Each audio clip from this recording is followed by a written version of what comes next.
bienvenue pour ce 64e numéro de HP Hour. Alors vous le voyez, ce n'est pas notre décor habituel puisque nous nous sommes délocalisés à la foire de Tarbes qui a lieu de jeudi à dimanche. Donc on est ravis de vous retrouver et j'ai choisi deux chroniqueuses un petit peu privilégiées, je l'avoue, pour m'accompagner dans cette émission spéciale foire. Virginie tout d'abord, bonjour Virginie. Bonjour tout le monde. On va en profiter pour savoir qu'est-ce que tu vas nous proposer comme chronique. Je crois que c'est une chronique adaptée à nos invités que nous allons présenter dans quelques instants. Tout à fait, puisqu'on va avoir une chronique économique en faisant notre gommage maison. D'accord, très bien. Un gommage maison donc. Et Karine également nous accompagne. Bonjour Karine. Bonjour. Alors, de quoi on va parler aujourd'hui, une fois n'est pas coutume, tu vas nous dire, parce que d'habitude c'est la surprise. Mais là on va savoir ce que tu nous prépares.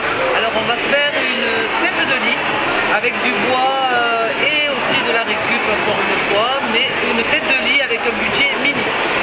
Et puis vous voyez, je suis très bien entouré. Alors habituellement, c'est vrai qu'il y a Karine et Virginie, mais là je monte en grade et j'avoue que ça fait plaisir puisque je suis accompagné d'Egel et Ingrid. Bienvenue. Merci. Alors on laisse un peu le suspense, même si vous avez 2-3 indices, mais on vous les présentera un peu plus dans quelques minutes. On va commencer tout d'abord par la chronique de notre amie Virginie qui nous a donné bien envie. Donc on y va tout de suite, c'est parti, juste après ce jingle. Allez, on se retrouve donc dans notre petit atelier improvisé ici à la foire de Tarbes avec Virginie, puisqu'on le disait, c'est l'heure de la chronique de Virginie. Alors qu'est-ce que tu nous as préparé? Je crois qu'on le disait tout à l'heure en présentation, c'est adapté à nos invités de la semaine. Tout à fait. Donc aujourd'hui on voit un gommage, une recette d'un gommage fait maison, plutôt pour le corps, d'accord? Je suppose que vous faites des gommages assez régulièrement aussi, vous l'achetez plutôt. Donc aujourd'hui, vous allez pouvoir vous faire plaisir et en plus avec des produits gourmands, donc super sympa. Alors moi j'ai une question de garçon, à quoi ça sert un gommage? Donc ça sert à lisser la peau déjà et à retirer les peaux mortes. Voilà. Ok. Et ça se fait une fois par semaine, c'est ce qui est conseillé. Très bien. C'est parti? Allez, on y va. Allez, c'est parti. Donc on a besoin de fromage blanc, de sucre roux, puisque le grain est un peu plus épais. Donc on oublie le sucre blanc, hein. Il faut vraiment du sucre roux. Le sucre blanc, vous pouvez avoir la même recette, mais à ce moment-là, c'est pour un gommage du visage, puisque c'est plus doux. Et le miel, donc ça va donner une odeur super sympa, et en plus, ça va permettre d'adoucir ce gommage, où le grain, du coup, va être assez épais. Voilà. Ok, alors on y va. Alors, donc, on prend une cuillère de fromage blanc. Alors après, les quantités, c'est en fonction de ce que vous... Voilà, on peut... Oui. Bah oui. Oui, voilà. Donc là... Donc moi je vais prendre un petit coquetier parce que j'ai un petit corps. Donc après, une fois que vous avez le fromage blanc... 2 cuillères en fait pour une cuillère de sucre? Non, les quantités sont les mêmes. Si tu mets une cuillère à soupe de fromage blanc, tu mets une cuillère à soupe de sucre. Okay. Et si vous voulez donc adoucir votre gommage, vous rajoutez un petit peu de miel. Je vois pas. Je vais me déplacer pour savoir aussi comment nos invités vivent cette recette en direct. Attention Virginie, mais ça va, tu n'es pas très grande. Hop, regardez, magnifique. Bon, est-ce que vous vous en sortez pour l'instant? Ça va, je pense qu'on gère. Égal, ça va? Très bien, très très bien. Alors, d'accord.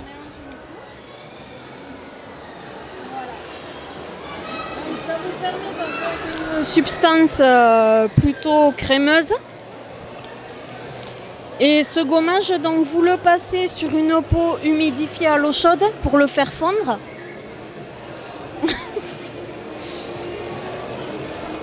Donc sur une peau humidifiée à l'eau chaude. Voilà, pour le faire fondre plus facilement.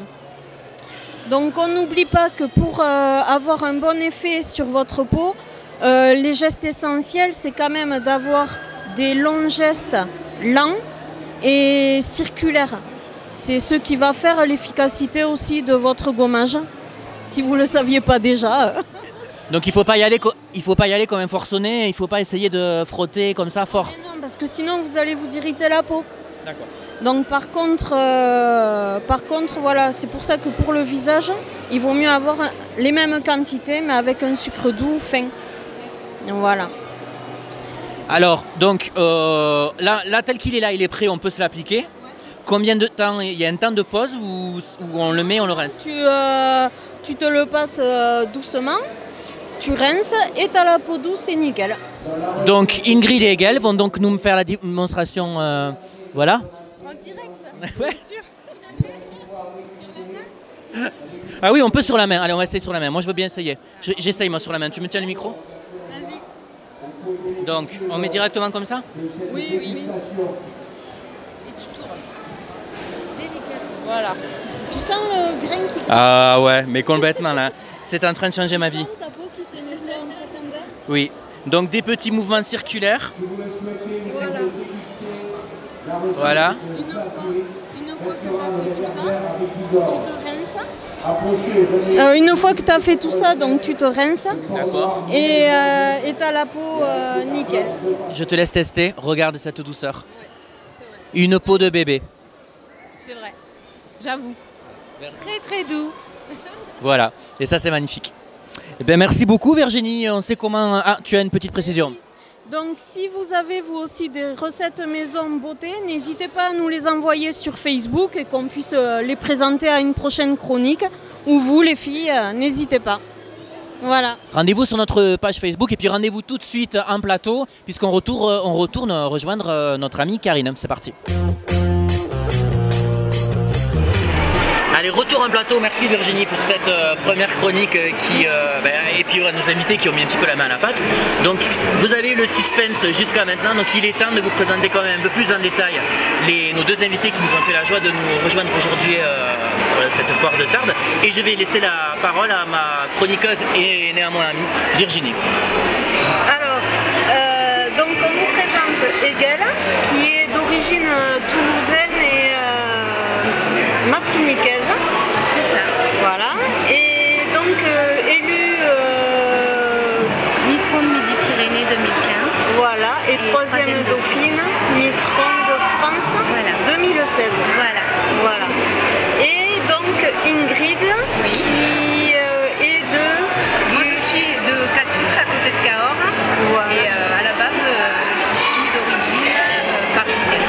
La D'accord. banlieue parisienne. Donc élue première dauphine Miss Ronde. Voilà, Miss Ronde Midi-Pyrénées 2015. Voilà, donc la première dauphine d'Egel. Voilà. D'accord. Voilà, donc comme je disais en début d'émission, je suis bien entouré, vous voyez que je ne vous ai pas menti. Alors évidemment, on a quelques questions à vous poser, vous vous en doutez. D'abord, merci d'être venu ici me rejoindre sur le stand d'HP Avoir, avec plaisir. Alors, une première question qui vient, c'est qu'est-ce qui vous a poussé toutes les deux à vous présenter pour ce genre d'élection? Alors, je ne sais pas qui veut prendre la parole. Je vais commencer. Allez. Alors moi c'est vrai que j'étais très très complexée par mon poids, pas par le regard des autres mais par mon regard, et je me suis dit c'est un défi que je me lance. Je me suis lancée dedans en me disant si ça m'aide c'est génial, si ça change rien j'ai rien à perdre donc j'y vais quoi. Et ça m'a bien aidée. Ça a été, comme j'ai dit au début de cette aventure, ça a été une vraie thérapie mais en beaucoup moins cher. Voilà. Et ça a commencé quand? Vous avez eu le déclic quand pour vous présenter? Ça faisait un moment que j'y pensais, mais justement, j'avais pas encore ce déclic pour faire la démarche de m'inscrire. Et puis un jour, j'ai vu sur internet les candidatures, et j'ai dit allez, tu y vas. J'ai réuni des photos, il fallait des photos, et voilà, j'ai fait mon petit texte de présentation et je me suis inscrite. D'accord. Et vous, Ingrid? Eh bien moi, en fait, j'ai passé plusieurs castings auparavant. J'avais vécu des aventures humaines qui m'avaient beaucoup plu. Et j'ai voulu revivre ça, en fait, par le biais de l'élection Miss Ronde. Et tous les jours, je voyais bien que malgré, en fait, mon surpoids, j'avais des personnes autour de moi qui me disaient que j'étais jolie. Donc j'ai voulu porter le message à d'autres femmes qui des fois n'osent pas se montrer telles qu'elles sont. Alors comment se passent en fait les sélections et le concours à lui-même? Il y a plusieurs paliers. Est-ce que ça fonctionne comme l'élection des Miss France traditionnelles que l'on connaît ou est-ce que c'est un petit peu différent? Alors, il y a d'abord une présélection sur internet, donc il y a déjà une inscription à faire sur internet, et puis ensuite il y a une présélection, donc on est plusieurs filles, et ensuite il y a un petit nombre qui est sélectionné. Enfin, ça dépend, après c'est vraiment très aléatoire d'année en année. Il y a un nombre qui est sélectionné et puis après là on passe aux entraînements, aux répétitions. On prépare en fait le jour de l'élection. Voilà. Donc on se voit régulièrement, donc forcément ça crée des liens. C'est comme une colonie de vacances pour adultes un petit peu, c'est un petit peu ça. Avec beaucoup de rigueur bien sûr. Ouais. Et alors donc la cérémonie de... Comment ça s'appelle? Oui, l'élection, de remise de prix du titre, quoi. Ça se passe comment, quand et où en fait? En fait là cette année ça a été dans un cabaret, donc à Toulouse. Et suite aux répétitions, donc on monte en fait des chorégraphies avec différentes tenues et on se présente devant le jury au fur et à mesure sur chaque chorégraphe. Voilà. Et le jury est composé de quel type de personnes? Ça peut être un coiffeur, ça peut être une ancienne Miss, c'est vraiment des personnes qui peuvent venir de tout horizon, de la mode. Voilà. Des blogueuses aussi ou des choses comme ça. Je sais que pour Miss France, on a eu une blogueuse qui est venue. Alors Virginie, je crois que tu as une question justement pour nos amis invités. Alors moi je me pose une question que beaucoup de filles doivent se poser. C'est, on connaît un peu ce milieu très féminin, un peu pour de vaches entre filles. Je voulais savoir l'ambiance du concours, comment ça se passait entre vous toutes, autant au niveau régional que national, ou peut-être que vous êtes beaucoup plus nombreuses à ce moment-là. Oui, effectivement, au régional, on est un peu plus. Au régional, tout s'est très très bien passé. Vraiment, même moi, j'avais un petit peu cette appréhension que des filles, etc. Et en fait, tout s'est très très bien passé. On a eu une bonne complicité. Après, il y a des affinités qui se font où ça ne se fait pas, mais en tout cas, on a toujours été respectueuses les unes envers les autres. Et au national, pareil. En tout cas, pour ma part, je me suis entendue avec tout le monde. C'était vraiment bon enfant. C'était vraiment, on avait une semaine pour profiter, donc on a profité, on a vraiment beaucoup rigolé. Voilà, il n'y avait pas de crépage de chignon. Et j'en ai pas vu d'ailleurs, même si je ne l'ai pas vécu, j'en ai pas vu non plus. Donc ça s'est très bien passé pour ma part. Et j'aurais une autre question par rapport aux conditions, on va dire, physiques pour se présenter, par exemple, pour s'inscrire du moins. S'il y avait des conditions particulières au niveau de la hauteur, des mensurations, des choses comme ça. Alors il n'y a pas de critères de taille, de hauteur. Maintenant il faut faire 5 kg de plus que sa taille pour pouvoir participer à ce concours. Après non, pas de critères particuliers. Au niveau de l'âge majeur, oui, voilà, oui, majeur, effectivement. Oui, ça comme dans tous les concours, voilà. J'imagine. Sauf de juniors qui sont un peu contestés. Donc... Mais c'est vraiment le seul critère qui compte. D'accord. Oui. Célibataire peut-être aussi? Non moi non. Ah oui, c'est vrai qu'on demande aux Miss France traditionnelles d'être célibataire, vous non? Non. Voilà, une raison de plus de faire ce concours-là. Alors moi j'avais une question un peu d'ordre presque philosophique à vous poser. C'est pourquoi le choix de cette élection-là et comment vous représentez vous la beauté et qu'est-ce que vous pensez des concours de beauté traditionnels avec une beauté toujours très calibrée, y compris dans les magazines, enfin nous on en parle souvent. Voilà, quel est votre regard par rapport à ça? Moi, en fait, mon regard par rapport à ça, c'est d'être féminine déjà. Et la chose primordiale, quel que soit le physique qu'on peut avoir, à partir du moment où on s'accepte, on dégage quelque chose forcément que les autres ressentent en fait. Et ça fait tout en fait. Voilà, peu importe le physique qu'on peut avoir. Donc c'est le fait d'être avant tout bien dans son corps pour pouvoir envoyer quelque chose de positif. Voilà, exactement, tout à fait. Vous êtes d'accord, c'est la même chose pour vous? Oui, voilà, exactement. Je pense qu'il n'y a pas un concours qui est bien, un autre qui est moins bien. Tous les concours se valent, entre guillemets. Souvent, il y a des gens qui pensent qu'il y a une concurrence entre Miss Ronde et ça veut dire que les rondes, on n'aime pas les minces. Pas du tout, pas du tout. Moi, je trouve les Miss France magnifiques, comme je trouve les Miss Ronde magnifiques. Donc, c'est pas... Après, moi, c'est pas quelque chose vers quoi j'aurais été spontanément, parce que c'était pas trop mon truc, un peu les paillettes, tout ça, c'était pas trop. Et qu'est-ce qui vous a convaincu alors du coup de vraiment... Parce que j'avais besoin de déjà passer un message par rapport aux autres rondes, mais avant tout je l'ai fait avant tout pour moi. pour pouvoir déclencher des choses en moi pour d'autres projets en fait. Et c'est ce qui s'est passé puisque ça fait des années que je voulais faire de la danse contemporaine, mais je me disais t'es trop ronde pour faire de la danse contemporaine, elles sont toutes fines. Et le fait d'avoir gagné, je me suis dit j'y vais quoi. J'y vais, on verra. Et en fait c'est génial parce que surtout en contemporain, il n'y a pas de regard, je ne sens pas de regard ou de choses comme ça, je me sens très très à l'aise. Et je me dis j'ai perdu au moins 10 ou 15 ans en fait. Donc voilà, c'était plus pour déclencher des choses et puis ça a déclenché des choses petit à petit. Voilà. Et puis accessoirement, effectivement, ça a permis à des jeunes femmes de venir me voir, me dire ça m'a aidé pour telle ou telle chose. Donc c'est génial, c'est génial. Et alors, est-ce que vous avez des projets, puisqu'on arrive au terme de cette interview, vous avez des projets particuliers ou des choses qu'on pourrait annoncer vous concernant? Alors, peut-être d'autres concours ou des projets personnels qui vous tiennent à cœur? Moi, concours personnellement, non. Après, on a quelques shootings qui vont se faire prochainement, je pense. Puis voilà, et puis vivre notre vie, continuer à faire passer notre message et qui, je pense, passe parce qu'on passe quand même des jeunes filles qui nous disent on a vu tes photos, on nous voit rayonner et franchement ça fait tout sans mieux, ça les encourage à s'assumer, à s'habiller en robe alors qu'avant elles mettaient que des pantalons. Pourquoi se priver? On a besoin de vivre et il faut arrêter de se préoccuper des regards des autres quoi.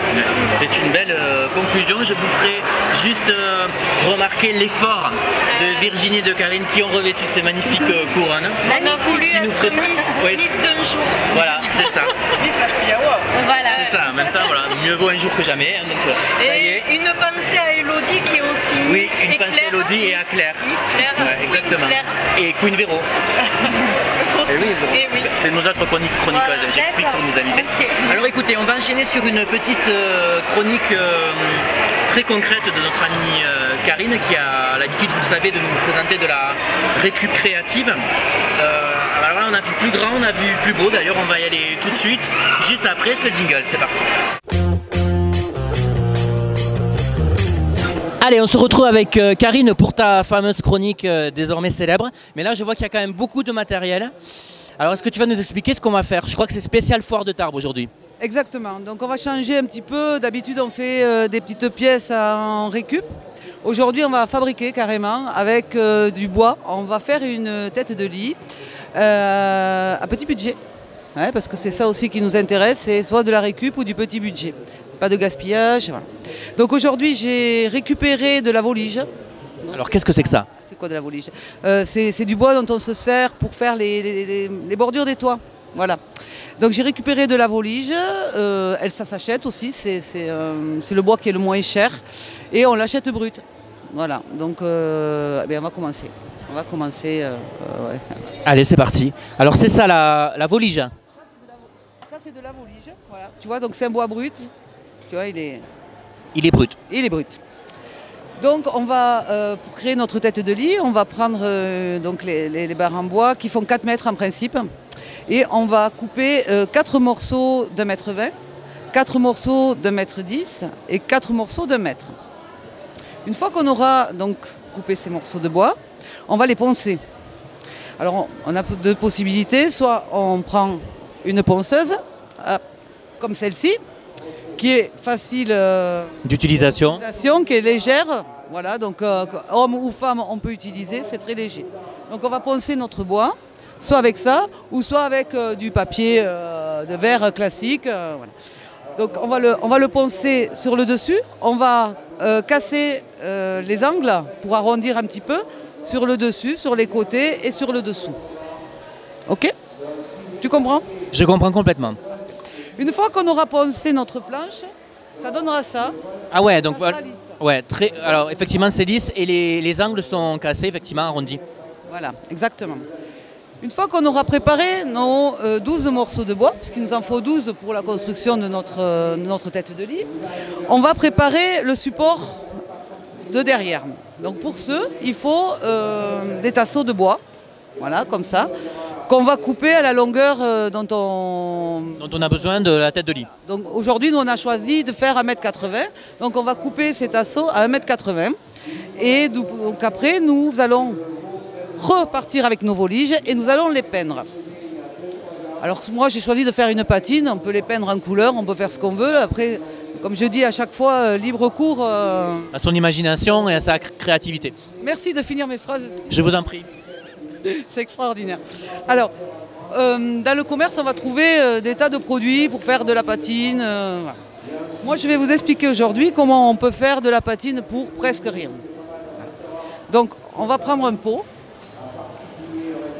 Dans ce pot, nous allons y verser de la peinture. Alors aujourd'hui, j'ai choisi blanche, on peut la prendre grise, enfin la couleur qu'on veut. On va en verser un petit peu dans le pot.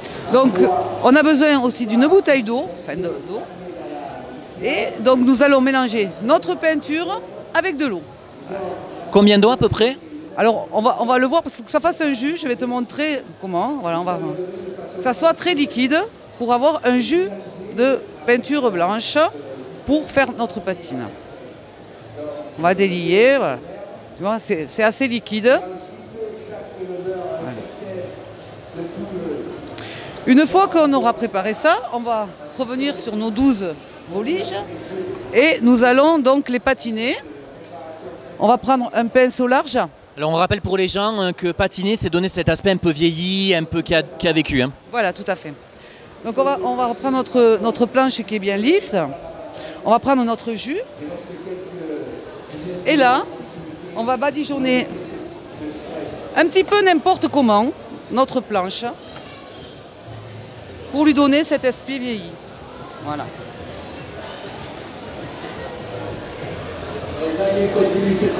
Voilà. Alors là c'est pareil, on fait comme on veut, soit on le blanchit plus, soit on le blanchit moins. C'est vraiment très simple et peu coûteux puisque c'est un petit peu de peinture blanche avec de l'eau. Donc ensuite, pour protéger donc, le bois, on va utiliser un vernis protecteur, mat de préférence. Et donc après notre bois sera donc protégé. Je vais pas trop vite. Non, pour l'instant moi je suis à fond dedans. Ouais, tu sauras le refaire? On verra. Donc une fois qu'on a peint nos planches, on va venir les positionner sur nos tasseaux que nous allons mettre donc sur le dessous. Et on les fixe comment? On les colle, on les cloue, on les agrafe? On va les clouer. On va les clouer ou on peut les visser aussi, au choix. Voilà. Donc on va positionner nos tasseaux. Là, sur cette tête de lit, j'ai choisi de les faire en décalé. Voilà, comme ça. Et donc on va venir, on va prendre un marteau, puisqu'il nous faut donc un marteau, des clous. Et on va venir donc clouer nos planches sur les tasseaux. Ok? Voilà. Sur le tasseau. Un jeu d'enfant. Et justement, on va voir ce que ça donne une fois complètement terminé avec les 12 planches. Regardez, mais regardez-moi cette tête de lit. Franchement. Voilà, alors vous pouvez l'agrémenter comme l'a fait Karine, d'une petite guirlande à LED, de décoration. Enfin après, c'est vous qui l'agrémentez comme vous voulez. C'est une super idée. Et je crois qu'on peut faire à ce moment de la chronique un petit point budget, Karine, c'est très important, car tu m'as dit que pour obtenir cette magnifique tête de lit, cela revenait à maximum 20 €. Voilà. 20 €, messieurs, dames, vous ne rêvez pas, non, pas 10, pas 15, 20 € grâce à Karine. Voilà, tout à fait. Alors si vous voulez plus d'explications, n'hésitez pas à me contacter, je vous aiderai à confectionner votre tête de lit pour un budget mini. Voilà, vous venez sur notre page Facebook HP Hour et puis Karine vous donnera tous les renseignements nécessaires. Allez, on part retrouver nos collègues sur le plateau? Allez, on y va. C'est parti. Et voilà, retour en plateau pour conclure cette émission qui se déroulait à la Foire de Tarbes où nous étions pendant 4 jours. Merci beaucoup amis chroniqueuses de vous être délocalisés depuis notre studio et puis un grand merci surtout à nos invités Egel et Ingrid qui sont venus nous parler des Miss Ronde. Alors les jeunes filles qui nous regardent, si vous souhaitez vous inscrire à ce concours, vous avez comme Virginie, qui n'est plus si jeune, mais bon, vous avez, il n'y a pas de limite d'âge, vous nous avez dit. Voilà. Donc elle pourra même faire le concours senior très bientôt. Vous avez une adresse qui s'inscrit en bas de votre écran, n'hésitez pas, vous pouvez vous aussi tenter de vous inscrire à ce concours. Merci à tous, passez une bonne semaine, on se retrouve la semaine prochaine avec une nouvelle émission en studio. Nous recevrons les Flagadas que Karine viendra nous présenter. Bonne semaine à tous, au revoir. Au revoir.